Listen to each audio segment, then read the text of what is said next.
Handle your hive with Tadioshi.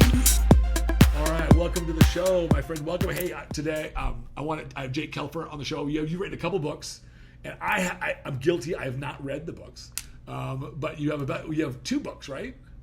I have two books, yeah, and I'm looking forward to this convo. I mean, this is gonna be a high energy convo. I hope the people are ready for it. Now, to give people a little bit of background, people in my audience from the bodybuilding world and from the fitness world who may not know who your background, tell everybody a little bit about your background in basketball and coaching and athletics, and also with your public speaking and stuff like that. Sure. So my background begins on my driveway as an aspiring NBA player. Like many other Jewish kids, when they begin their life, they think they're going to the NBA. And when I stopped growing at 5'8", I hit my peak playing varsity basketball. And so I had the decision to make, a very easy decision, to play at small D3 school or to pursue my academics at the University of Southern California. Obviously, I made the smart choice. Thank you to my parents who advised me to go that route. I made the smart choice, and I said, you know what? If I can't be an NBA athlete, I'm going to work with the athletes, right? A lot of my friends had gotten scholarships for baseball, football, basketball, and I was like, okay, now I'm going to be a sports agent, and I'm going to represent all of them. We're all going to get really rich, and it's going to be the greatest thing ever. So I went to USC, studied business, minored in sports media studies. I was on path. Get ready to graduate. The sports agency that was like my dream agency to work with can't hire me. They go on a hiring freeze. I start to panic. But I was that kid that always tried to do more than just what was necessary. I had gone all the resume workshops, the networking events, done all the mock interviews. I did all that. I had built a great network already. And I said, okay, what am I going to do? Let's put it into practice and let's get a job here in the next couple months. Put it into practice. I ended up graduating, get a job with the Los Angeles Lakers, work in their partnerships division as an assistant to start my career in the professional world. Now here's the thing, Dad. Here's the thing. The Lakers, my dream sports team to work for. Okay, I'm a kid from Southern California. My parents had a room in their house growing up called the Lakers room. Nice. It was painted purple and gold. Literally every Sports Illustrated that a Laker player has been on the cover of is in that room. What do you think?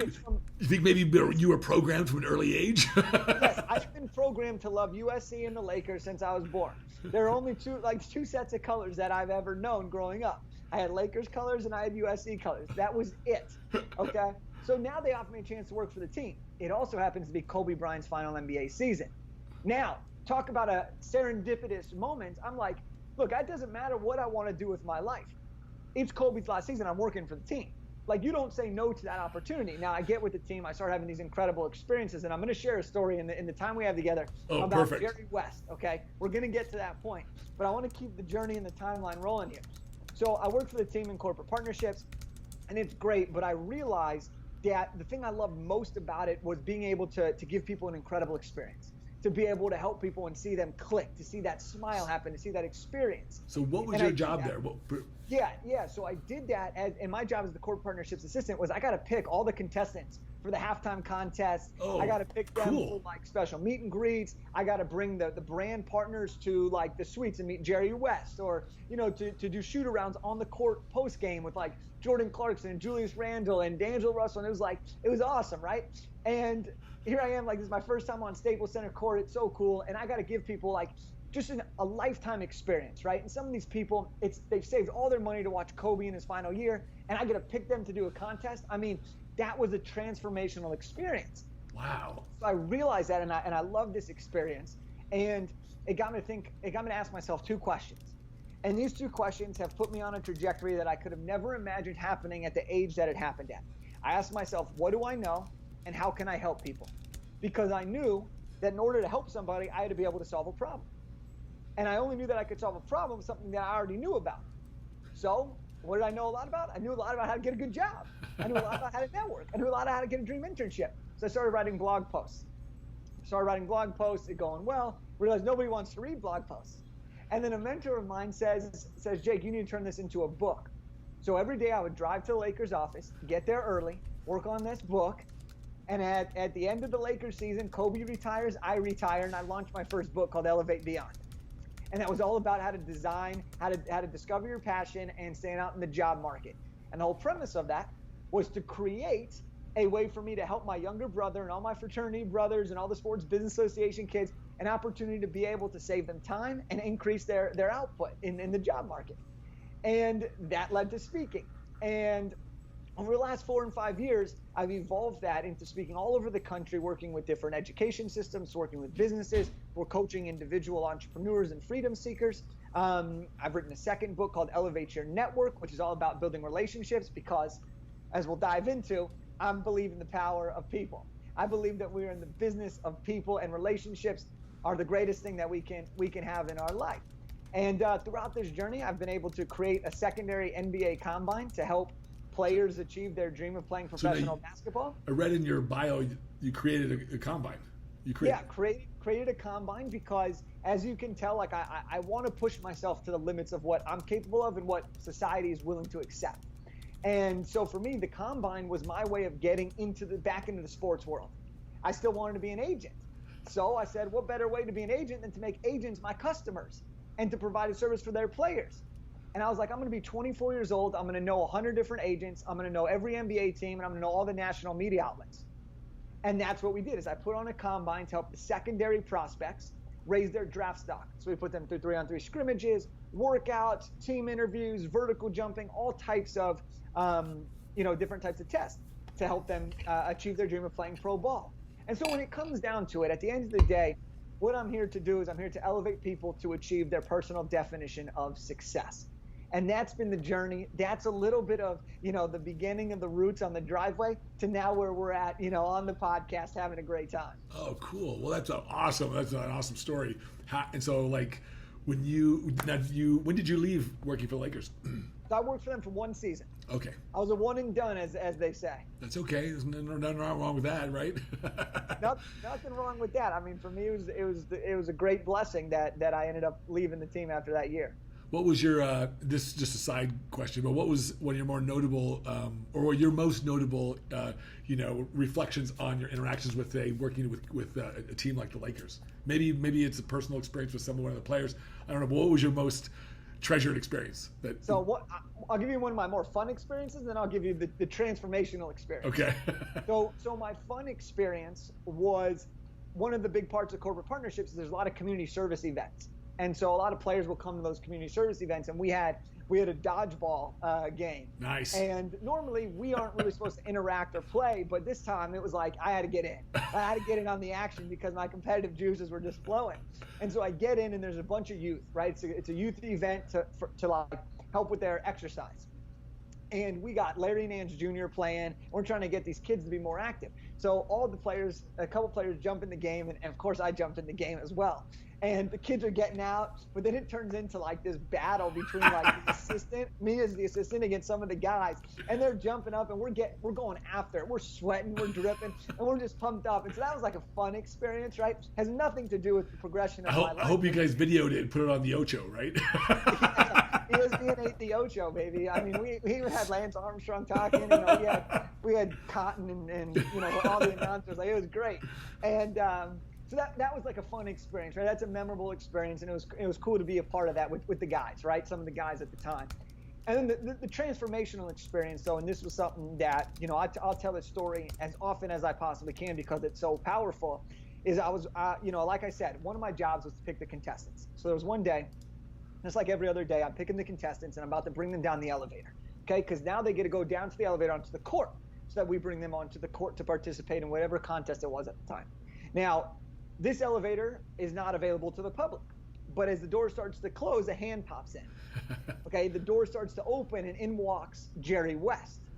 Now, Jerry West, for anyone that's listening who doesn't know who he is the guy the NBA logo is made after. He is a Lakers Hall of Fame player, a living legend, a guy that I've seen in my room at my house growing up, right? All the time. Like, Jerry West is the man. And my heart starts to pound. I'm like, this is awesome. The living legend and a living assistant. Right? Like, there's two worlds meeting. So I'm sitting there. I'm standing there in the elevator, and I'm in the elevator, and the person working at the elevator looks at Jerry, and he says, "Excuse me, sir, what floor do you want to go to?" Jerry says, the event level, right? Like, obviously he's got courtside seats, right? Like, it's Jerry West. Now, the person who's working the elevator says, "Well, do you have a credential?" And Jerry kind of looks at him like, whoa, what, are you serious? And he looks at him very politely, though. He goes, "No, I don't, but do you know who I am?" and I'm over here like, oh my God, what's about to happen? And the person working the elevator, he looks at Jerry and he says, "No, sir, I don't. But I'm gonna have to ask you to step out because pointing at me, I got to take him down to the floor." He's like, "What you do?" You're like, "I'm just an assistant, man." I'm like, no way is this about to happen. So and I'm like, "Is Jerry gonna be pissed? What's going on?" Jerry starts to step off the elevator, and I don't know why I did this, but I say, wait. I look at the person working the elevator, and I point at Jerry. I go, no, he's with me. He's my guest. Pointing at Jerry. And the person working the elevator, he looks at me, and he goes, "Are you sure?" Like trying to make sure I'm not just taking a random person down there. And I look at Jerry, kind of waiting for that smile and the nod, like, "What do you think?" And Jerry looks at me, gives me the smile and the nod. So I look back at the guy working the elevator, I give him the same smile and the same nod. And the next 14 seconds, Ted, greatest elevator ride I've ever had. Awesome. Okay? Doors open. Jerry starts to walk out. I start to walk out. Now, in my mind, is Jerry going to be pissed that an assistant tried to stand up for him? Is he going to be pissed that a guy working the elevator didn't know who he is? I don't know what he's going to be thinking. But as we're about to depart, he sticks out his hand, shakes my hand, and says, "Thank you. I appreciate what you just did for me." And I was like, "Oh my gosh, that's incredible."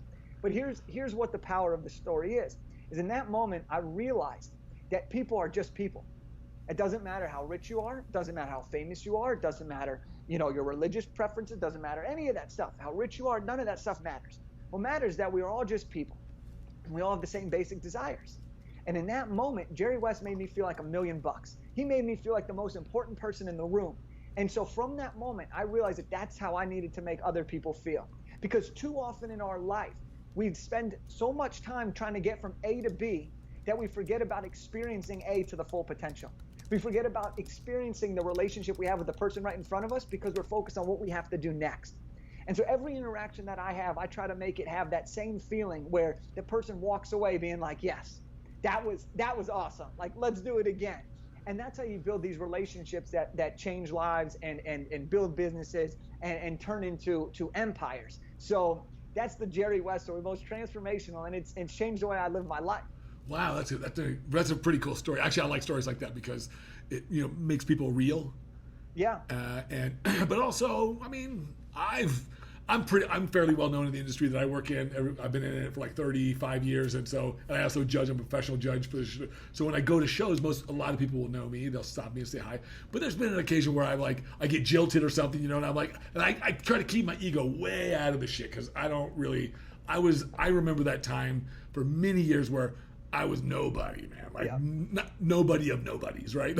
But I do. So I try to make everybody, like you said, I try to make other people feel important too by giving them my attention, and I do it 100%. Now, the question I have is, when you had that kind of epiphany, because I totally get that kind of epiphany. That is a powerful, powerful experience. It's something you feel inside, and it resonates with you deeply. And so you catered your business, your life towards sort of achieving this on a regular basis with other people.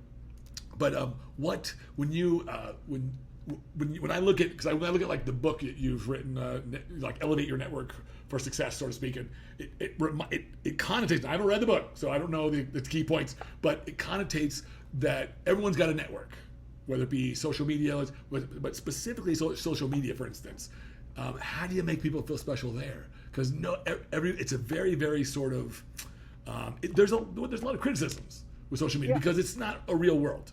Sure, it's not sure. Really how much time do you have for this answer? Right. Hit me with the best stuff. so look, whatever you're talking about relationships, right? I'll go back to these desires, right? We all have the desire to feel loved, to feel valued, to feel mattered, to be heard, to feel complimented, to feel that we belong. That's just what us as humans we want. We have that longing, right? For example, have you ever received a compliment that just changed your outlook on the entire rest of the day? Absolutely. Right? And have you ever had that insult or that negative criticism that completely changed your outlook in a negative way for the rest of the day? Absolutely. How many times have you ever had 10 positive things and one negative thing, and that negative thing is the only thing you still think about? Oh man, I can't name how many times this happened. Right? And so here's the thing, when we're talking about social media, one, we have to realize that, right? Because social media is one of those things where we do focus on the negative even more than the positive when we are in real world. So if we know that, then we can know that why don't we make an effort to give people that positive feeling more often than not?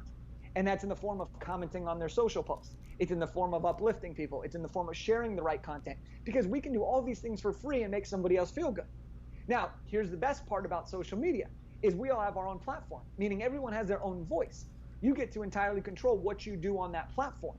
So when you're talking about promoting yourself, when you're talking about building relationships with your audience, with potential customers, with whomever it's going to be, it's about the content and the vibes and the energy that you give off on that camera. Right. What do you put? Lets people know how you're going to control their emotions, essentially, how you're going to give them the same feeling as if you would in person.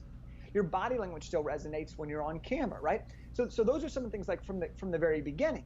But here's the really powerful thing when you're on social media. And this, I'm going to flip the role. Instead of you being the person who's feeding them the content, it's in response to people. Because where a lot of people get this wrong is a lot of people will get comments, they'll get likes, they'll get direct messages, but they ignore all of them.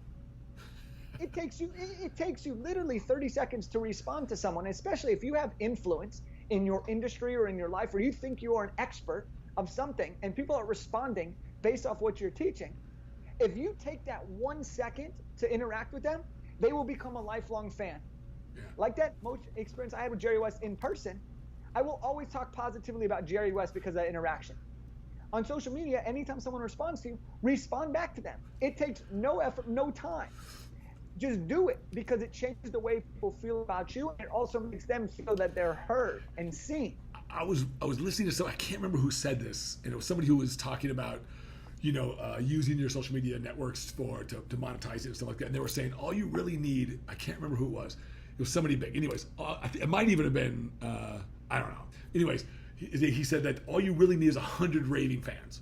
That's what to start monetizing, and because they'll buy everything that anything like caps or shirts or whatever it is that you know. And he was talking about, and really essentially kind of the same kind of a thing where people they think that you need these vast networks to have an impact, not just monetarily, but also from a standpoint of well-being. If you want to encourage other people, because that's my whole deal. Is I always want to encourage well-being. That's all. I just know that everything flows back. So I don't focus on money. I focus on well-being. So when the more I can deliver this, the more I can let this flow through me, I feel that it comes back. It comes back in other ways, monetarily, in other ways. And but when I look at the social media, like my social media presence, I'm very, very, very transparent. So like the things I write, it's very, very much me, and I respond to everybody. And people always often say, "Oh wow, you're really alive," or "Oh yeah, you." I was like, "Yeah, man, I really am. I really am responding." And the reason why I do that is for that same reason, that I know that makes people feel good. But more importantly, I feel like, when I'm putting a message out there, the reason for the message is to get a response. Is hope, and I'm not saying I need to talk to everybody. I mean a response from within them, right? And so I'm hoping to encourage that, because that's what this life is really, really about. But how do you get past because sometimes it feels like, and I always want to sound really genuine and authentic. So I search, I read when I proofread my meditations or my writing, and I love writing, by the way. When I proofread this stuff, so I do write blog posts, and I write them every weekday. I don't care if anybody reads them or not, but I love them. And when I write, I never want to sound so general or so generic or so it doesn't sound authentic if you try to like make everybody feel like you have all the answers, or you're trying to tell them what to do, or how do you make people feel special in those bigger networks where you have to talk to many people, and you can't, because when I'm talking one-on-one, you probably know that I think you're special, because I'm pretty direct about that. But when you're talking to 10,000 people, maybe not even just on stage, but like in a social media network, it's hard to get that. How do you do that? How do you bridge that gap? Well, I think first it's very important to make this big distinction here when we talk about social media and talk about like followings and connecting with people. Is there's a big difference between being an influencer and having influence. Okay? Being an influencer in today's age means you're judged based on the number of followers you have. Having influence, right, is based on the amount of impact you create in someone's life. Now, our vanity and our ego goes towards the numbers and the likes and the comments, because it releases whatever it is in our brain that stimulates us and gets us coming back for more. That's why social media is addicting, right? That's why we're spending 2 to 10 hours a day on this app, right? And that's one of the biggest challenges. But you said something of 100 raving fans. There's an article, 1,000 true fans, right? And it's this principle, right? Is if you provide somebody with services, whether it's online or in person, that solve their problem, create value in their life, they will feel an emotional connection to you. Now, here's the most beautiful part about the world we live in today. We can be authentic, and people are more willing than ever to accept our mistakes and our learnings and shortcomings along the journey. In the past, now I'm a young guy, I'm 27 years old, but in the past, my parents talk about is you only want to see the perfect stuff because you want to really believe that when they are showing, because you didn't see them every single day, right? You only saw the highlights. You only saw what mattered in the sales materials because they were using mail, right? But now you're getting in touch with your customers every minute if you want to, every hour if you post a story or a post, right? You can hit them 4, 5, 6, 20 times a day if you really want to. And the power behind that is showcasing the journey, right? It's showcasing the opportunities and the person that you really are. Because at the end of the day, when people make a purchasing decision, it's based off emotion and confirmed by logic. The emotion that they're going to have with you and the connection they're going to build with you is if they have that trust with you, and you build trust by being your authentic self. And when we talk about networking, one of the biggest things that I tell people that I think people underestimate is the power of being your true self. If you're weird and quirky, be weird and quirky. If you're straight and direct, be straight and direct, right? Don't be an asshole, but be straight and direct, right? Because asshole's relative. Because the people that are going to resonate the most with you, the people that are going to buy every single thing that you put out are going to fall in love with who you are as a person, not who you're trying to be for them, right? There's that's a big distinction because people, when they're interviewing, when they're posting, they're trying to be what they think other people want. Stop that. You got to be who you want to be because that makes life more fun. And that's the name of the game, is to have fun and to be happy and to have freedom in life, right? So you got to post who you truly are. And if people don't resonate with that, that's okay. There's 7 billion other people. There's on social media, there's at least 1 billion people on Instagram, I think now. There's plenty of people that will like what you have to say. You just got to keep producing and they'll find you. I totally agree. I think that it's really interesting that you said that because like one of the things remind me of one of the things I tell my daughter. My daughter's 11 and she's getting into some of the social media stuff, and we try to be real moderate with it, but she gets it. She gets why she wants to have more people follow her and more likes. It's exciting for her. It's validation. It's all this validation, and I remind her. I ask her the question that I ask her is, well, remember, honey, it's okay to care about to care to a certain degree what people think of you, but where are you going to draw the line? There's 7.5 billion people on the planet. You're not going to be able to please them all. So there's a fine line. I think there's a fine line that we sort of walk when we try to be authentic, and yet at the same time, I think so many of them want to be like their heroes or the people that they idolize. They're trying to emulate these people. These really they're caricatures of who those people really are. They're not really the real people. But when you're 20 something and even or in your teens, you really just don't get it. Like you don't understand that this person doesn't really look like this. They're not like that. They have the same kinds of flaws as we all do, but they want to be like the image. Facts. I mean, that's so true. And I mean, look, I'm guilty of this. When I started and I left the Lakers, I started my first business, or I started the business with the book writing and the speaking, and I had just became an Amazon bestseller with my first book, Elevate Beyond. I had just taken my first Euro trip. I just moved into my first apartment. I'm like, life is good. I'm in Santa Monica, 3 miles from the beach. Are you kidding me? Like you would think just off that, you're like, damn, this guy's living the dream right now, right? Now, a couple months after I move in, I fall into this trap because the first time I'm living away, my roommate's working long hours. I'm home alone all the time. I'm like, where the heck am I doing? Like, I'm struggling. Like, I don't know where my next paycheck's coming from entirely yet, right? Like, I'm still figuring it all out. But what I started doing is I started to use social media.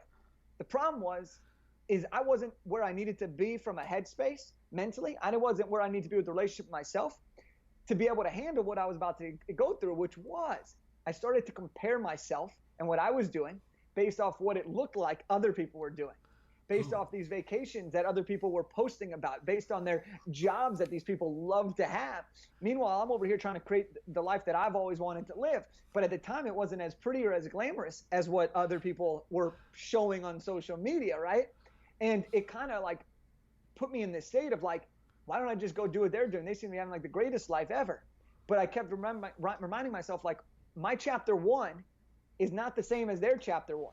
Right. My chapter 4 will not be the same as their chapter 4. And that made me understand that we have to really define success independently of what society wants success to be. There are no stereotypes that you have to follow. There's no one that gets to decide what success looks like to you or to me. We have to decide that internally. And once we have that, we have to pursue that relentlessly. Absolutely. I think it's really fascinating because it reminds me of, I just recently binge watched like the entire like docuseries of like it was The Last Dance, the Michael Jordan's.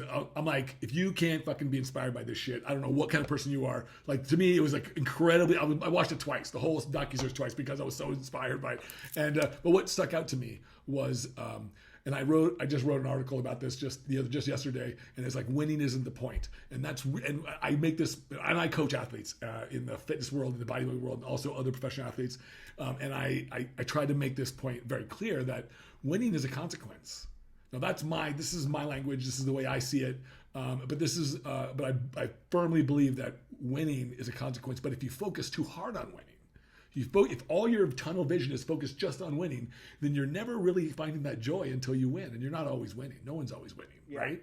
And so, but more importantly, it doesn't really push you to become really more than you are. Not really. It pushes you to win, whatever it takes to win. So that might mean getting better, but once you win, then where do you go from there, right? So when I watched this series, I'm like, Michael Jordan has this down to a science. Like, it was just really incredible to hear him just vocalize these things. And I'm going, yeah, man, that's exactly it, man. I'm like, that's it. He's like, I'm not a loser. I'm the best guy on this court, and let's work. Let's do some work. And he's pushing everybody up. And the one thing that made me know for sure was I think it was Scottie Pippen or someone else was like, we were all afraid of him, man.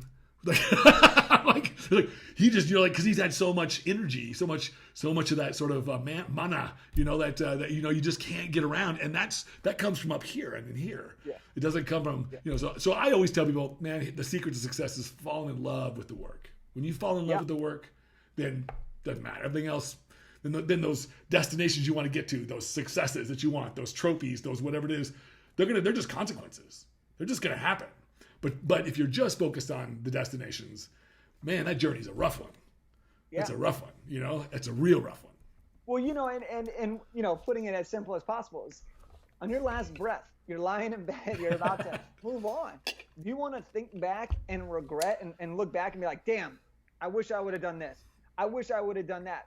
You ask a bunch of people when they're in their 80s, their 90s, what do you think the point of life is, right? And they're going to say, to do all the things that you know right now in your head that you should be doing, but you're scared to do them because you don't think you deserve them right now. That's right. Like, go live the life you want to live.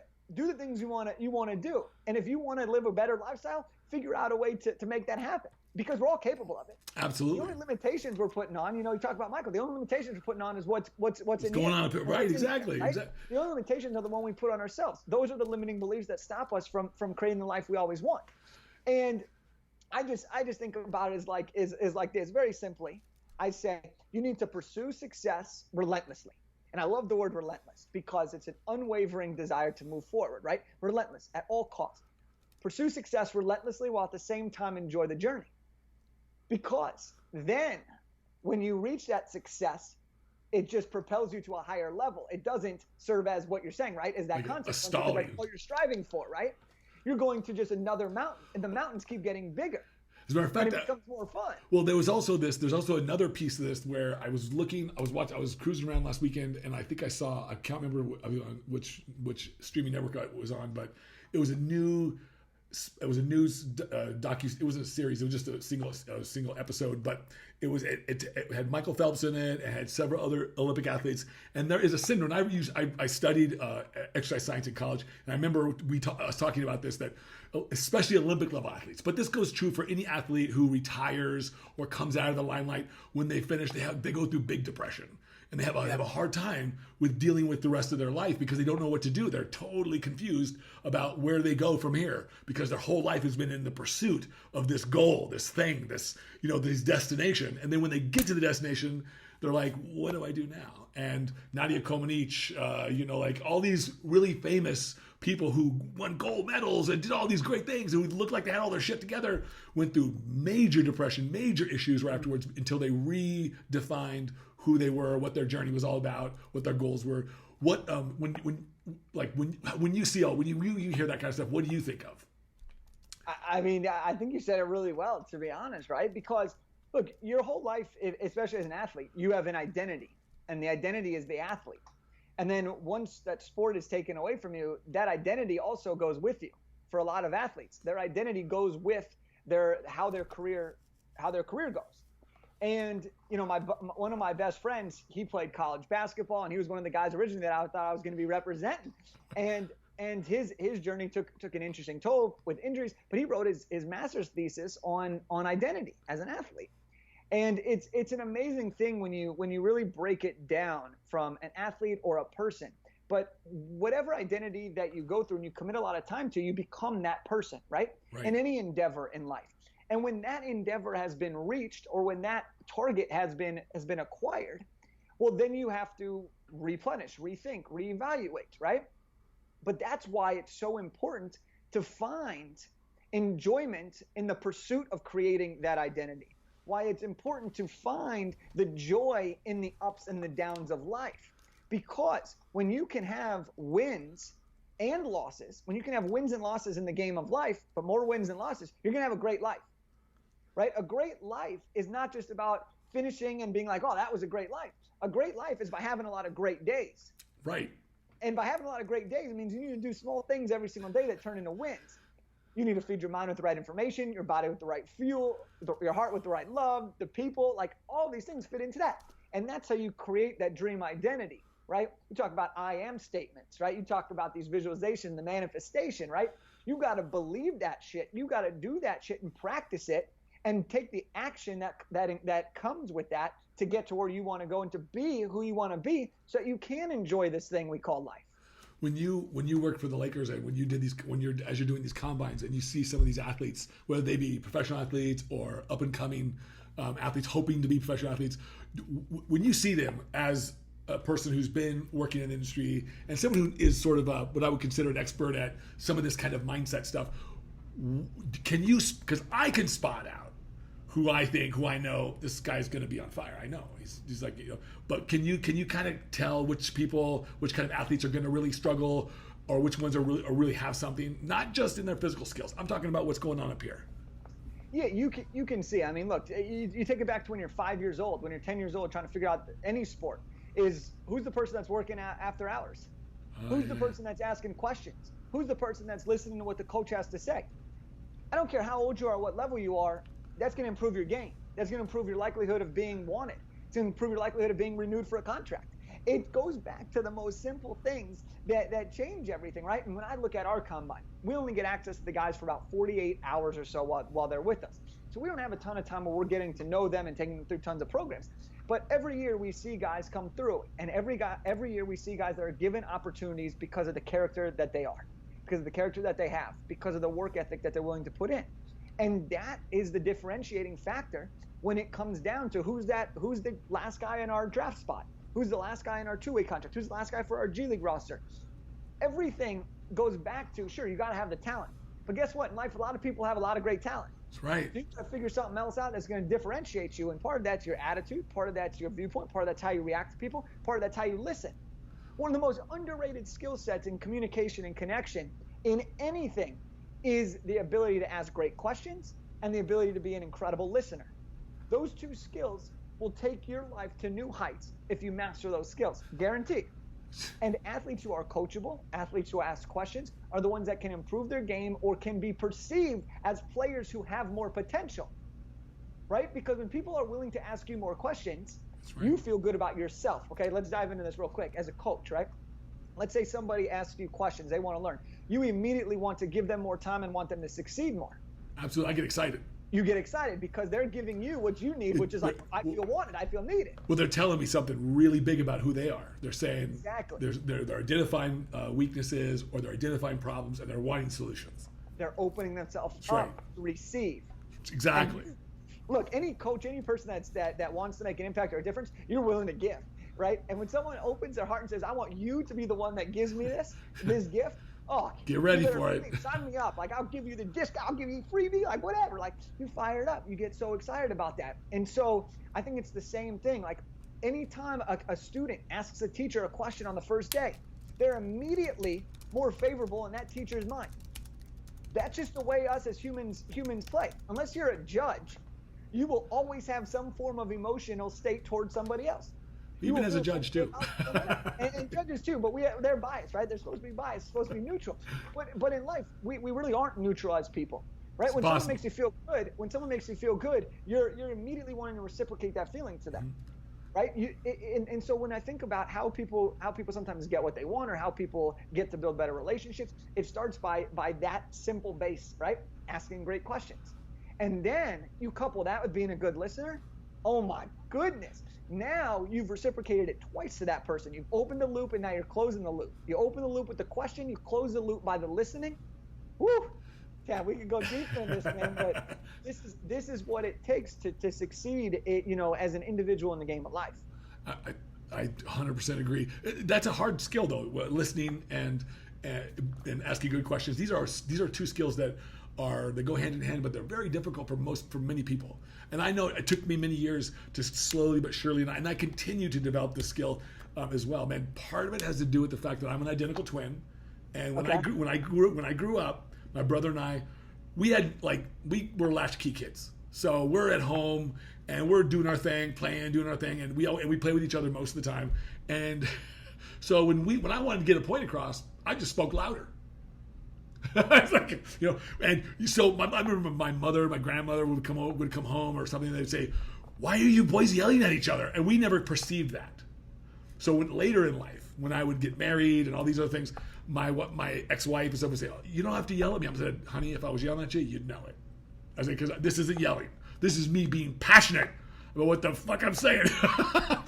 But for me, it's a different thing. It's very different. But for her, it felt different because she wasn't used to that. But it was, I got in the habit of interacting with people a certain way, basically forcing myself down their throat, and that nobody likes that, right? Nobody. Well, unless they're asking for it, but nobody likes that.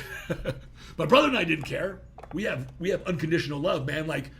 Hey man, fuck you, no fuck you. Okay, let's go have lunch. It was Exactly. or we would just we'd play games. We would play all the role playing games. Actually, I really believe this is a side comment, that all the role playing games that my brother and I played, we played Dungeons and Dragons, that all those things enabled me and empowered me and helped me and gave me skills in life.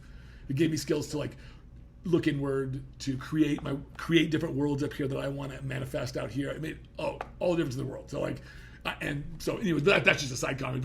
But I do think that being a twin did help me in many other ways too. But it did also create some holes where I had to learn the skill of listening. So I'm glad you touched on that, because it's super, super important, especially when we talk about elevating our network for success.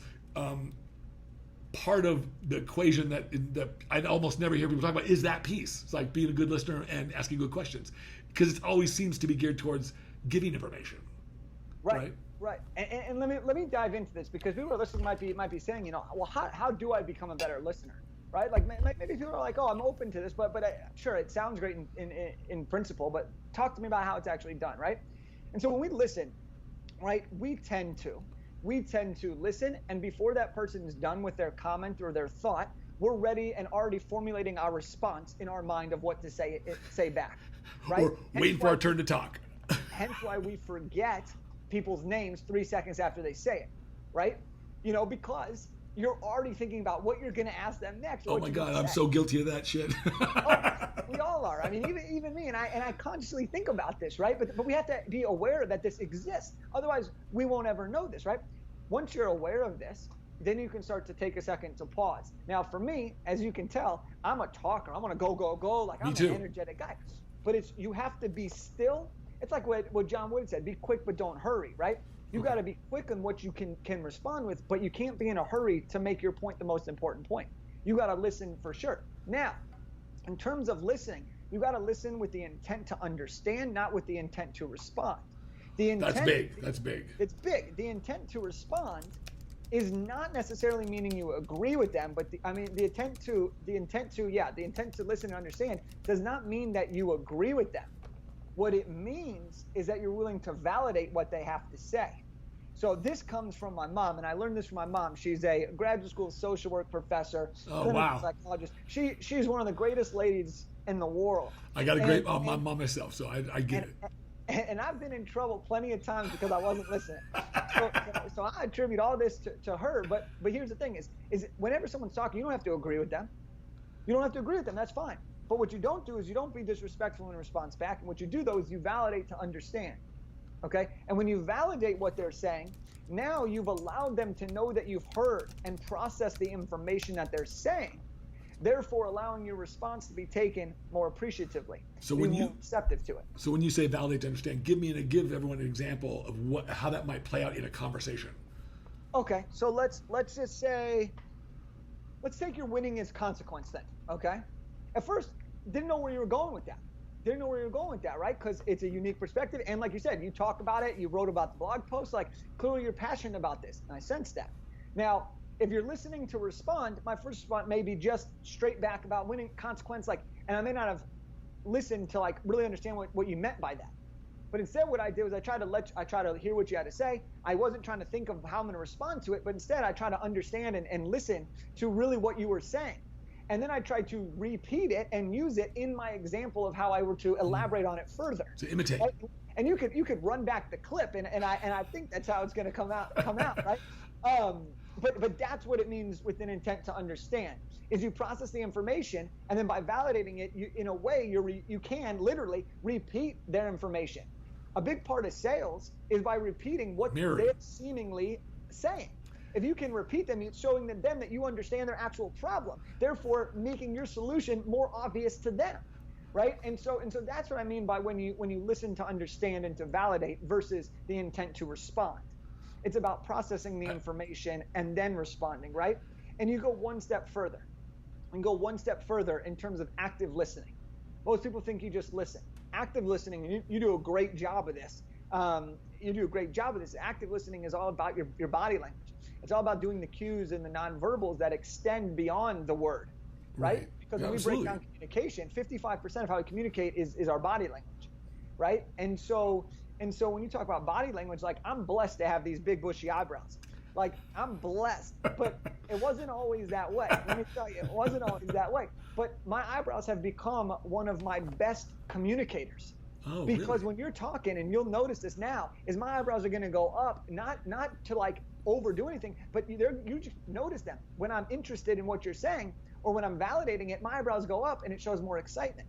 And you feel that subconsciously, you feel that energy. Absolutely. And so it's those things, right? Hand gestures, right? The difference between palms being up versus palms being down make a huge difference in how someone feels heard and received. Right. So all of these things come into it, right? And that's how you really become a great listener, right? You're nodding your head, right? It's nothing that you haven't heard before. You're nodding your head. You're making eye contact, right? Your eyebrows, your body's going back because that's like a whoa emotion, right? Right. You're naturally, it gives off clues, right? We give off clues. How we feel and how we comes through in our body language and in how we're speaking. So I hope that kind of gives the listeners a little bit of like an insight of like, this is what's possible when you really are like being a great listener. It's funny because I remember having conversations with I had an ex-girlfriend in Chicago that when I moved to I live in Tempe now, which I love Arizona. I don't know why I didn't move here before. I love the desert. It's always sunny. Yay, I have a pool. It's good. But when I lived in Chicago, and Chicago's great too, by the way, it's awesome, but except for the winters, sucks. But her and I used to have this debate, and I would speak, and she's the only person I've ever been with who I had problems with being with, because I would usually be able to be so in my past relationships and also in some of my dialogues because I'm who I am in the industry and because of the kind of career that I have. People tend to ask me questions. They tend to want to hear my perspective. They tend to want to hear what I have to say. So I tend to be very dominant in conversations. And it's not because I'm trying to be necessarily, but it just happened to be that way. And I have a very strong personality. I know that. But she was the only person that I couldn't dominate the conversation over. Part of it was the part of time in my life, but another part was that she was like me. She was very, very assertive. And so I remember I would say, honey, let me finish my thought here first, and she'd say, well, I just want to get this out. And I know, because I would do the same thing. I'm like, when something pops in your head and you want to get it out quick because I don't want to forget it, but you miss like 75% of what this other person is really, the nuances of what they're really trying to explain to you, perhaps. And that was my always complaint. How do you, like, I'm always afraid sometimes. Like, I wish I had like a little digital marker. I could say, I'm going to mark that. I'm going to earmark that. I'm going to comment on that later because I don't want to interrupt people. But at the same time, I don't want to lose my train of thought because I think it's important. Right. And then you have that train of thought, and then that's the only thought that you're thinking of, and you're like, oh, please don't forget it. And you missed everything. You're missing, right? So when it comes to that, and this is a wonderful question, is like, how do you remember that? I always say that if it's just like when I take notes, is if I say something that's that important if someone says something that's that important, or you have something to say that's that important, you won't forget it. Right. You won't forget it. That makes sense. sense. Maybe you will forget it in the moment, but you'll remember it later if it's that important, right? Yeah. Like we always remember the things that are the most important to us, right? So it's really that important and not just like a knee-jerk reaction or a knee-jerk thought. Well, except for when I forget the milk when I came to the grocery store specifically to get the milk and I forgot the damn milk. Right. Those types of things. But specifically, like, you know, in the communication, right? In the connection piece, it's so true though that like we're just naturally wired to think about ourselves first. I mean, that's just human beings. Like in nature, I would say that we tend to be on the more selfish side. Right? Hey, I've written articles about this. I say, look, we are selfish by nature. You gotta be. Otherwise, how are you gonna live? How are you gonna meet your goals, your needs? So yeah, I totally get this. I don't think it's a bad thing. I think being selfish at other people's expense is bad. But being selfish is not bad. It's self-preservational. Right. And of course, you know, you could dive deep into the differences between being selfish and the differences between take care of yourself, right? Because there is that difference. And I know I know what you're saying 100%. And I think it's just also interesting because when you're really communicating with someone and you have that thought and it disappears, maybe it comes back, or if you have it and then you just listen to them, that's called being in the present moment. Right. And it's something that's so hard for us to do in today's society is to be fully present. And I'll never forget this experience that I had because my mom, again, going back to this saint of a woman, she used to text me growing up, like before basketball games, live in the moment and enjoy the journey. Wow, live in the moment and enjoy the journey. Your mom's on it, man. I love your mom already. Like of course though, I didn't listen to anything she said until I heard it from somebody else, and I was like, oh, it makes sense. And then my mom told me that. She's like, I've been telling you this for 20 years. And I'm like, okay, calm down. She paved the way. I love you. Yeah, and roll my eyes, and she'd be like, don't do that. And I'm like, I love you, right? and so I love my mom. But the thing about this is, I'll never forget this. I was going in a roller coaster, okay? And I was struggling with living in the moment. Like, I'm an ambitious guy. I want to hit the next goal. I want to hit that next thing, right? And I'm in a roller coaster, and I'm with my friend. We're going up. I had just finished a speaking gig at a theme park. It was so cool. Now I'm on a roller coaster. Now I love roller coasters. I do too. I hadn't been on one in a while. Now, Me either. When you're on a roller coaster, right? And you got that. You have to climb. We're at the front of it, right? And I'm like, oh my gosh, I'm starting to sweat. I'm uncomfortable. I'm like, what if I die? Am I going to fall off? Like, is my seatbelt on tight enough? I'm going through all the emotions, right? I get to the top. We get to the top. And in that moment, you see everything. And there was a wave that came over me. And as we start going down, we're at the tipping point. And we start to get right over the edge. And then we just take off. And it's steep. It literally is so steep, it goes underground at the end of it. It's a beautiful ride. It's called Goliath at Six Flags Magic Mountain. I was going to say, were you at Magic Mountain? Right. Okay. And here's the thing, though. That here's the whole point of this. I'm going down. And normally when you're going down, you're screaming, you're going crazy, you feel all this craziness. For some reason, in that moment, I finally understood what being in the present was. Because as I'm going down there was no worry. Every worry about falling out disappeared. Every feeling in my stomach disappeared. I was 100% just like, oh my God, this is the greatest thing.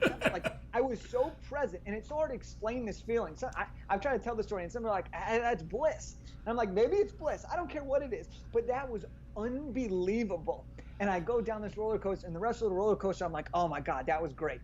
And it was just this feeling of pure presentness, being 100% there. And when you have that experience, you can then start to try to recreate it.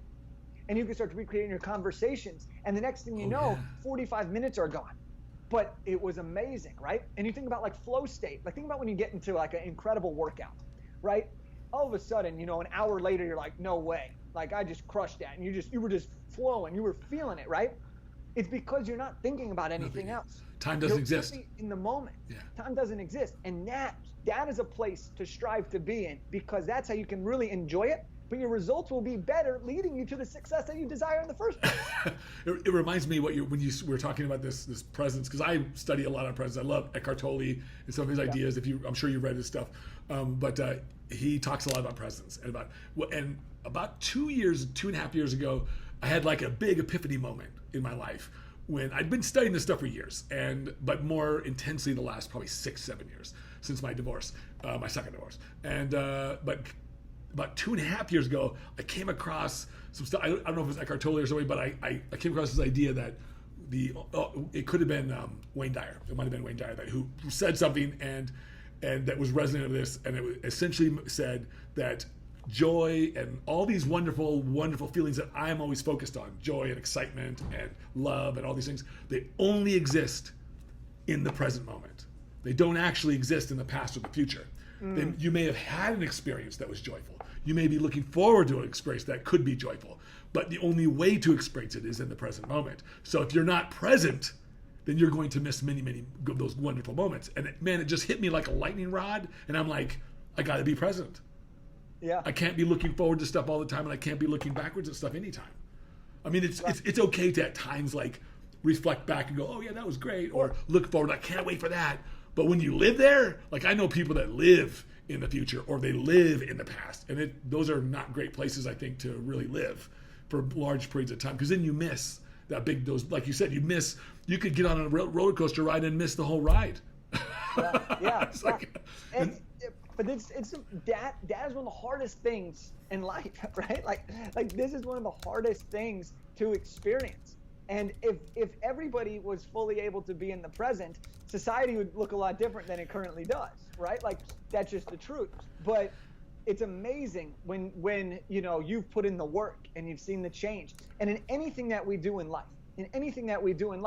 if we identify what it is that we strive for, and then we break that down into something that's very tangible, something that we have high motivation to do and high ability to do, we are exponentially more greater to make that our reality, right? Explain that. So let me give you an example here. So whenever you set a fitness goal, okay, right? You set a fitness goal, right? The way we're able to achieve goals, the way we're able to build great habits is by taking whatever it is that we want to achieve and breaking it down. So when it comes to doing small habits or to build habits, the idea is, and this comes from BJ Fogg, from the author of the book Tiny Habits, okay? And I may butcher this a little bit, but it's what I took away from it, and it's what really resonates with me, is that when you're super highly motivated to do something, you'll always do it, right? And maybe in the beginning of the year, you're super highly motivated to work out. But once that motivation disappears, so does your workout. So does that body that you envisioned, right? So how do you figure out how to build the habit? Well, you have to make it easier for you to do.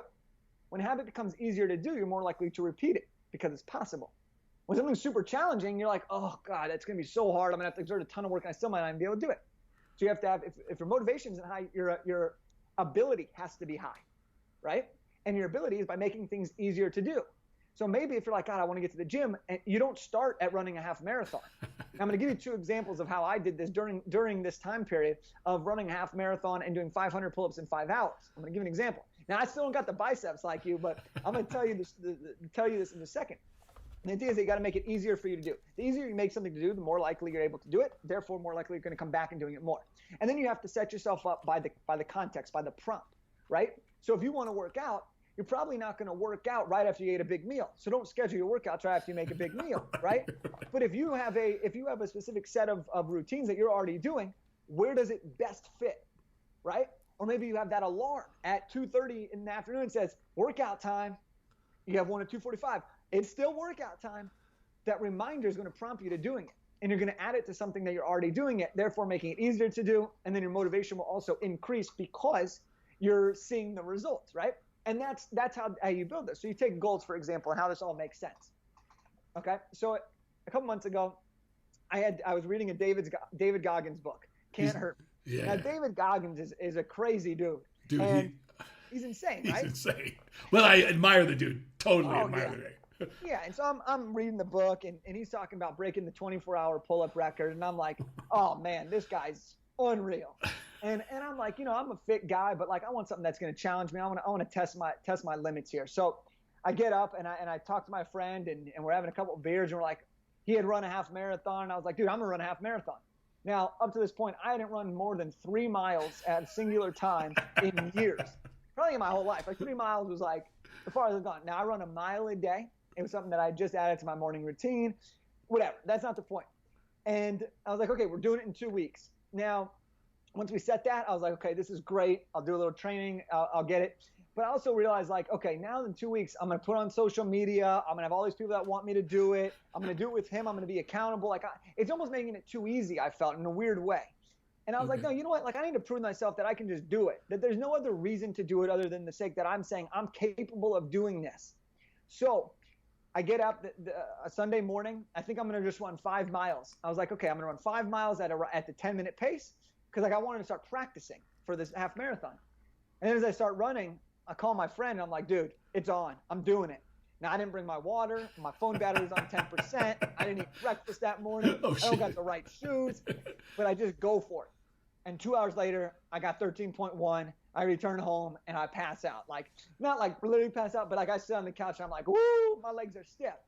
Okay. So this is an example of just being highly motivated.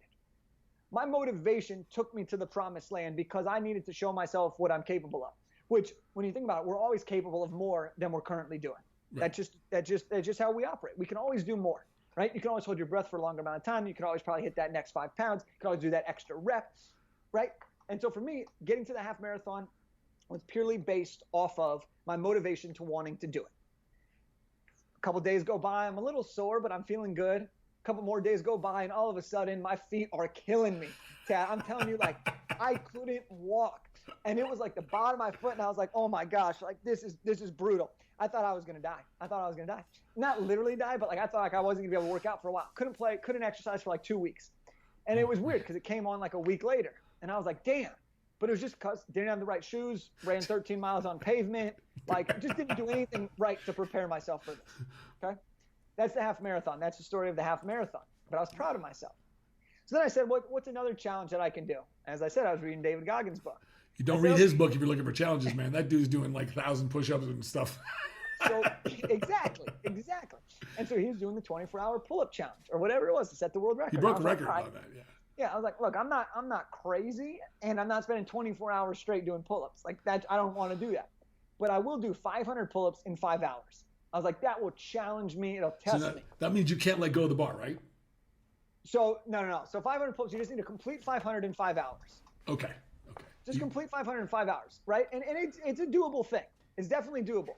Now, looking at me through the screen, I'm no bodybuilder. I'm no pull-up king. I'm no, bench pressing guru, right? Like I'm a fit dude, but nothing more than that, right?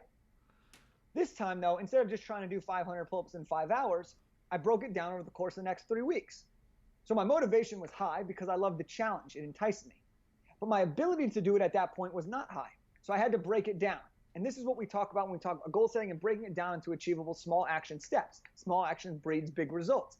So what I started to do was I broke down what are the types of strategies that are possible in being able to do this. So the first day, I tried to do 250. I was like, okay, let me try to do half.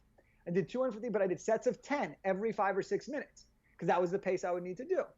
By the end, I was like, okay, 8, 9, and 10 are getting tough. Like this is tough. Like, woo, I don't know if I could do that. The next week, and I'm training in between, training my muscles. The next week, I did sets of 4 every 2 minutes to see, okay, does my body need more time to refresh or less time? Does the smaller sets make it easier, right? But then it's more difficult because you got to focus on continuously doing them every 2 minutes. But I got to 300 and it was a piece of cake. It was much easier than the 250 before. I kept training.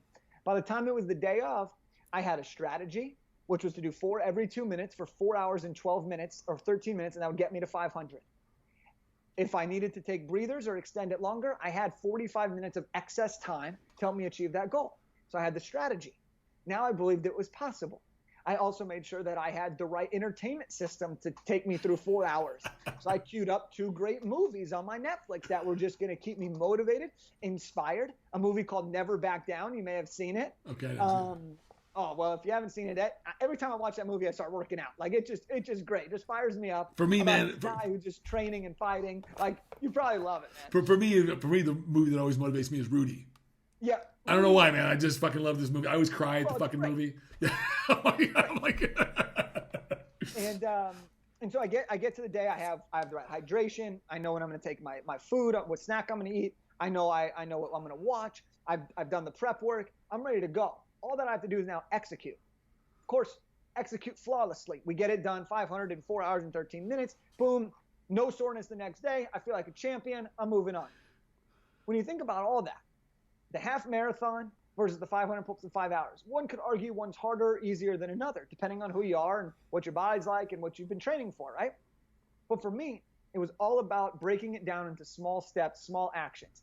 And if you do that with anything that you want to achieve, whether it's starting a new business, whether it's trying to lose weight, whether it's getting in the gym more, whether it's handling your finances better, if you take the goal that you want to achieve, the thing that you want to achieve most, and you break it down into small actions and you get started, and then you keep getting better and better and better, over time you are going to see the most incredible results that you've ever wanted because you've consistently put in the time and effort doing the right things. I think that's really important, actually, because I think a lot of times when people look at whether it be their goals, like what something they want to achieve or what they want to become or some financial goal or some career goal or some relationship goal, they look at the whole thing and they go, and that could be overwhelming, especially if you're like making no money and you want to be a millionaire, or you're single and you want a great partner, or whatever. It could seem like a daunting task. So when you break it up, it's I totally get it, because I do this in many ways, and every time I get stymied, every time I get frustrated, it's because I'm looking too big. I'm looking too far ahead, and I'm like, oh, wait a minute, I don't have to. What I tell my athletes is, don't think, just do. Don't think, just do. It's like you're thinking too much. When you start thinking too much, then all of a sudden things go awry. Like you have a plan, you know what to do in terms of your execution. Yeah. Just go do it. Don't try to think like it. Don't try to make it feel good. Just go do it. And I think I loved what you said about getting out there and just running that first half marathon, because you did it perfectly. I mean, like, that would be the advice I would tell. I tell everybody, look, when all this COVID stuff happened, right? Like the gyms closed and people were like, oh, I gotta do home workouts. Like, yeah, man, like I did home workouts, and I'm used to being in a gym for 35 years. I did home workouts because I'm not gonna miss a workout. Yeah. But what I had to do, and what I told the people, don't think, just go do it. Don't think, because you'll think your way right out of doing it. and more importantly, like I tell people, like, half-ass workout's better than a no-ass workout. It's about showing up. Yeah, it's like my mother told me in high school. My mother told me, she said, Dad, the secret, we were talking about grades, getting good grades. And I always got good grades. Like my brother and I were like, school was easy. Academics were easy. But she said, half the battle is just showing up. And I'm like, that, for whatever reason, that stuck with me. And I've heard other people say this over the years, especially people in sports, are like, show up, man. Even Michael Jordan, just show up, just be present, be there, show up every day, put your effort in. And I know you probably see this, hands down. Now, tell me what I've been waiting to ask this question, like your book, your Elevate Your Network. Tell me the essence of this book. Like, if you were to pop someone with the power punch of the couple points that you say, look, man, this is what I want you to focus on if you read this book or take away from it, what would it be? Because I would love to elevate my network even beyond where it's at. Of course I would. Like, who would, right? Well, yeah. I mean, you hear the phrase, it's not what you know, it's who you know, right? You can talk about all these you can talk about everything, right? Your net worth is your net worth, all this grand jazz. All of this stuff is good stuff, right? All real. But here's the truth. Here's what Elevate Your Network is. It's 25 simple strategies and techniques that's going to take your relationships in life and business to the next level. You read this book, you will know how to better communicate with someone that you want to get in touch with. You read this book, you'll be able to better serve your customers. You read this book, you'll be able to be a better partner to someone. You read this book, you're going to create more freedom and epic life experiences in your life. That's what it is. And each one of them, we call them Kelf keys. And I'll throw something out there for all the people right now, is everyone who's listening to this, get a free copy.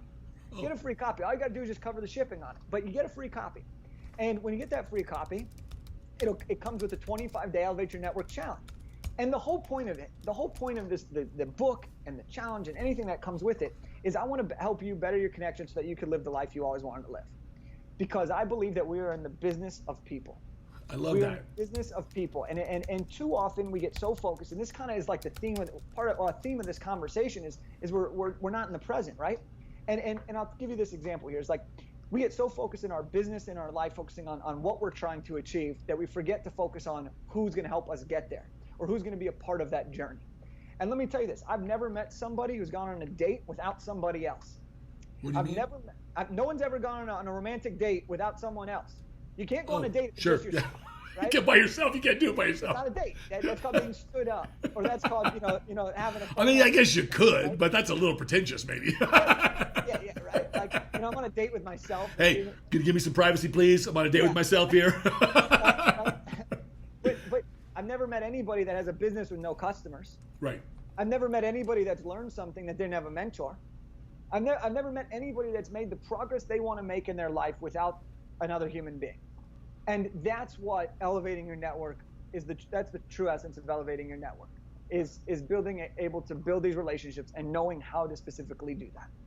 What would be one of the bigger, like, more profound tips that you would give people? Like, this is a simple one that everybody can do, or that everyone could focus in on, and that would help anybody, elevate their network, any connection they might have. For sure, we've talked about a few throughout this book, right? There's 25 in the book. Today, we've talked about asking good questions. We've talked about being great listeners. Okay, we've talked about being ourselves, right? Being you. Authentic. Yeah. Here's the game winner. Okay, here's the game winner, the one that I love, and as a competitor, it was the hardest for me to learn. And this is the idea that we is greater than me. Okay? Because here's what the difference is when you have a me mentality, you ask questions like, what can you do for me? How can I use you to get the thing that I want? How can I leverage our relationship to become better? Because innately, when you're in a relationship, and oftentimes when you create a relationship, you want something out of that relationship, hence for the creation of it. And so your focus, going back to this conversation of we are selfish at heart. But this is not the selfish where we need to take care of ourselves and preserve ourselves. This is the selfish where you're only thinking about feeding your ego. And ego gets in the way of building a real relationship, because people sniff that out from a mile away when you just ask instead of give, right? So here's the thing. A we mentality focused on those questions. A we mentality focuses on the questions of what can we do for each other? How can we help each other get to the next level? Because I promise you, when you're living your life and you're achieving the things that you want to achieve, it's much better to climb the mountain with somebody and only get 80% than it is to climb 100% and be completely by yourself. Right. Promise you. And I'm still climbing every mountain that I've ever started, but it's been a hell of a ride because I have people that continue to get me closer to the top. People lift me up because of those relationships.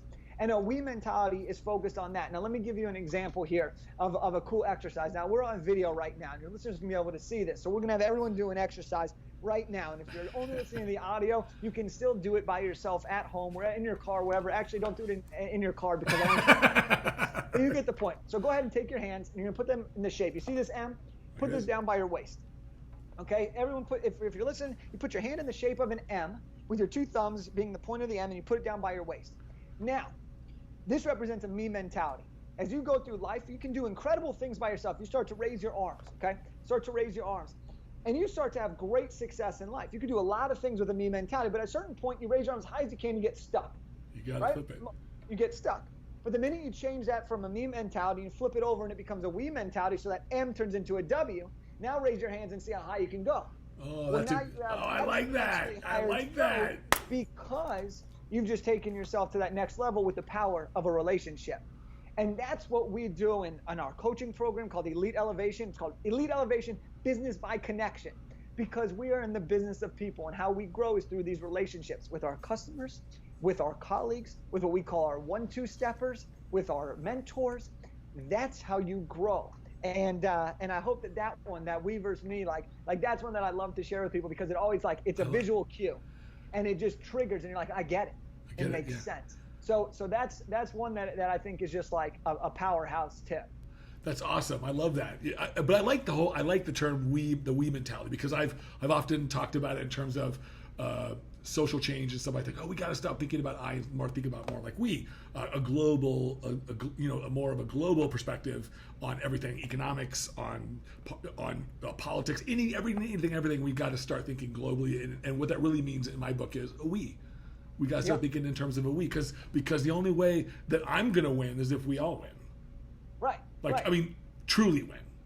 I could have my own small wins, but like you said, if I'm the only one winning at the top, it's a lonely fucking place. I would much rather sip my cold Coors Light with somebody else than with myself, right? Like that's just true. And when you dive into this mentality, you get into you could talk about competition, right? Now, as athletes, you're a competitive dude, right? I'm a competitive dude. I want to win, and I will beat you in whatever we are doing, or I will die trying. I love competition. But the beautiful thing is that the best competitors is not centered around me. The best competition is about making yourself and the people you're around better. You look at The Last Dance. Yes, I was going to say. Here. You remember that scene in The Last Dance? There's Michael Jordan, the greatest player in his prime, going against a young Kobe Bryant in the All-Star game. Does Michael take it easy on him in an All-Star game when everyone's joking around? Hell no. He gives them the goods. And every matchup, he gives them the goods and the goods and the goods. And is Michael doing that just because he wants to assert his dominance? Maybe a little bit. But he's really doing it because it's competition. And that's how Kobe becomes even better. And that's how Kobe becomes great. And the whole point of this idea is that competition is about uplifting us to our highest potential, getting us to be the best we can possibly be. And the wins will come down the road. The wins will come in the present, they'll come whenever, right? But competition is about that growth. Competition is about that growth, and it comes from that we mentality. It's a really kind of interesting when a lot of people get involved in sports, and even in industry, where winning is important too, but it's just defined differently. Like it's just called something different. It's profitability or Sure. other kinds of terms for success. But when it's very difficult for a lot of people, and I was guilty of this for many years of my life, where I focused only on that end result, getting that one result that you want. And what's your advice to people to make that mental change, that mental sort of shift? Because it's a shift. Because I tell this to people and they get it, and then they keep doing the stuff that they keep doing. And I'm like, man, you're not listening. I'm like, this is why you're struggling. This is why you're having such a hard time. This is why you're frustrated. Because, and so like, what kind of advice would you give to someone? Say, hey, you got to shift your perspective so that you can have this larger perspective on winning, instead of, it's not just about the winning. There's something bigger here. Well, I think, this is a wonderful question. And I think, like, look, as a speaker, right, I'm in competition with every other speaker to get a gig. Now I want to beat your ass to get that gig. I want the gig bad because it pays me. It gives me an opportunity to impact lives. It's awesome. And I love doing it. But I'm going to lose some of those gigs. Now, if I'm only competing to win that gig, I'm going to miss out on the potential that will come from the person who wins the gig or from the relationships of other speakers for other gigs. And here's why. I've made more money from other speakers, my competitors, referring me for gigs they've already done that they can't do again. I love it. Than anything, right? Like that's the thing when you think about winning in competition is, if you really live this we mentality and you really understand what people are seeking and what they're really trying to achieve, then you can execute on those promises. You know how to provide for them, and it becomes very easy, right? Like, instead of seeing these speakers as pure competitors, of course I compete because I want to be better. I want to provide a greater impact, but I see them also as my greatest teammates. They're my best referrals. The speakers and it's unbelievable, right? And a lot of speakers are just competitive, and then no one refers them. Sure, they may still get gigs, but like, look, I'm in the business of making my life easier. Well, I think some people have an attitude of scarcity. There's only so much of the pie to go around. I don't like this. I've always felt like either you have an abundance mentality or you don't. And I like to think there's more than enough for everybody. Yeah, we can all win. We can all win, right? There's no shortage of wins allowed on this earth. There's plenty of wins to go around. Let me tell you. And look, maybe someone doesn't see it that way just yet, right? Well, the first thing that you got to do is you got to acknowledge that you don't see it that way. This is the part that stops so many people, especially athletes, because they're used to winning, right? Well, you got to see it. You got to acknowledge. What are you viewing it? Is there enough for everybody to win? Is there not? Is there enough money for us all to get rich? What is stopping you in this pursuit? What is holding you back from wanting to collaborate? And then you got to listen. It goes back. We could circulate the process of a relationship, but you got to go back to the thing. What is the information that I need to be able to best serve my customers, to be able to best serve myself, to be able to best serve the people I need to serve? Well, that's by asking questions. The only way you get the right answers is by asking great questions. Not the questions that you're getting the answers that you want, but asking the questions that give you the answers that you need. And then it's your job to listen with the intent to understand, to process that, to validate that, and then to create whatever it is next based off that information. Think about a customer. You ask your people, well, what kind of fitness stuff do you need, right?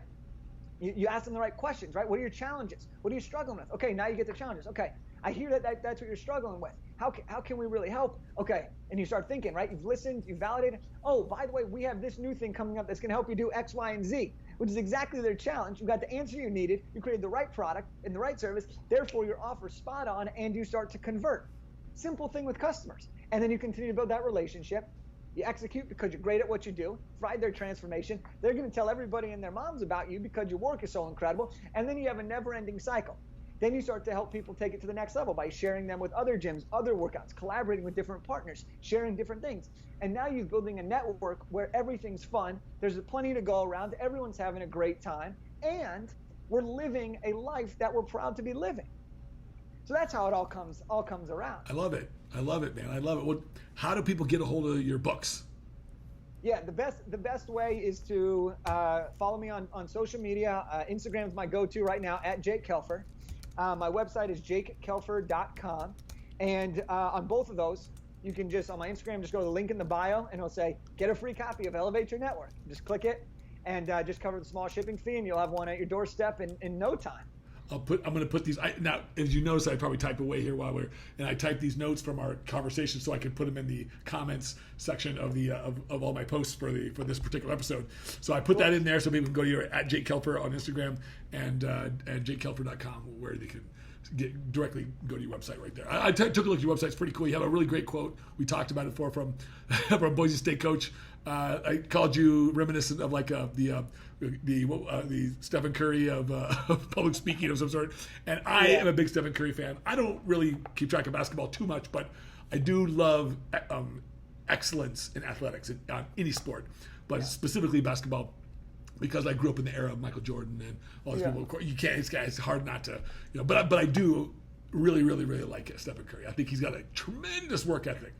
And, Yeah, he's spectacular, and the reason it's on the front page of my website is because I'm incredibly honored for someone to say that. Yeah. Right? Anytime you get someone that's one of the best in their field to compare you to the best in another field, you're like, okay, like I feel good about that, like it's working. And so Coach Barsh, the coach that wrote that testimony, it was so cool when he said that, because it just validated everything that I've been working so hard for, and so it's a blessing. But yeah. That's awesome. I was expecting you to tell me when you were talking about your mother about you going off into the sports world, or that she was going to tell you to go be a doctor or a lawyer. No, okay. Like my parents. Here's the thing. My parents have always encouraged me, and this is one of the reasons why I've been able to push myself and do things that many others don't think are possible, is because my parents always said, you just got to try. Because the worst thing that's going to happen is you're going to end up right where you are. Right. Same place you're at right now. Give it a shot. With academics, they didn't put pressure on me to get a 4.0. They said, give it your best shot, and if you put in the work, we're never going to be upset. Well, most of the time when you put in the right work and you give it your all, you get it. You're going to get good grades, right? Now, of course, some people, it's easier to learn than others, and that's a whole other topic. But the simple truth is, anytime you practice something and you put more time and effort into it, you're going to get better at it. Right. Yeah. And that's the mentality that I've grown up with, constantly doing it, right? Made the varsity basketball team as a 5'4", 120-pound small kid, right? Competing against like elite Division I, future Division I players, right? Did I get bodied on the court all the time? Yeah, but it was this mentality that I'm going to try. And if I'm not good enough, coach is going to pull me out, and I'll keep working. If I start a business, it doesn't work. Well, guess what? I got to learn and get better.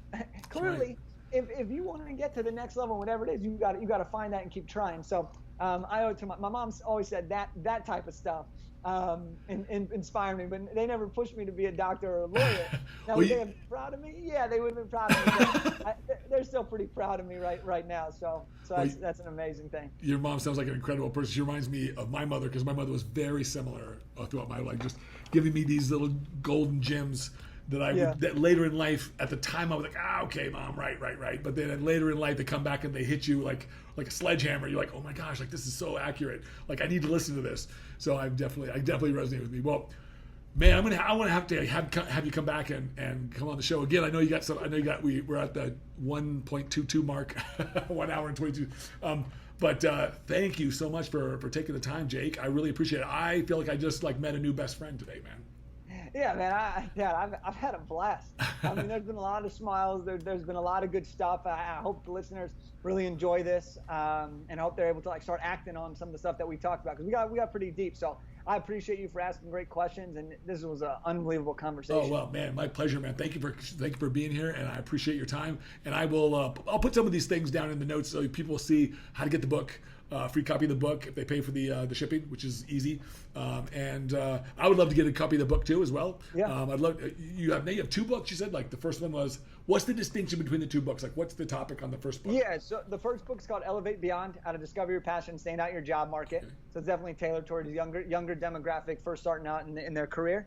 And then Elevate Your Network is the second book. That's the book that everyone will get for free, which is basically the principles we've spent a lot of time talking about today. Maybe you and I should collaborate, and because I've been asked to write several books, but I haven't. I'm just in my own process. But maybe we should collaborate and make the next book Elevate Your Consciousness. I'm always open for great ideas. I'm all into like that kind of stuff. That's the stuff that I'm into. Like I'm really like the self-discovery, the inward journey, stuff like that. But I think it's all related. I think that the inward journey, the outward journey are really just reflections of one of the other. And when you clear up the stuff on the inside, the outside gets super clear. Super clear. For sure. Well, thanks again, Jake. I really appreciate it. Stay on the line real quick when I stop recording, but I appreciate you taking the time. And man, you're just a bundle of energy and a wealth of information, and I thank you so much. Awesome. Handle your hive with Tadyoshi.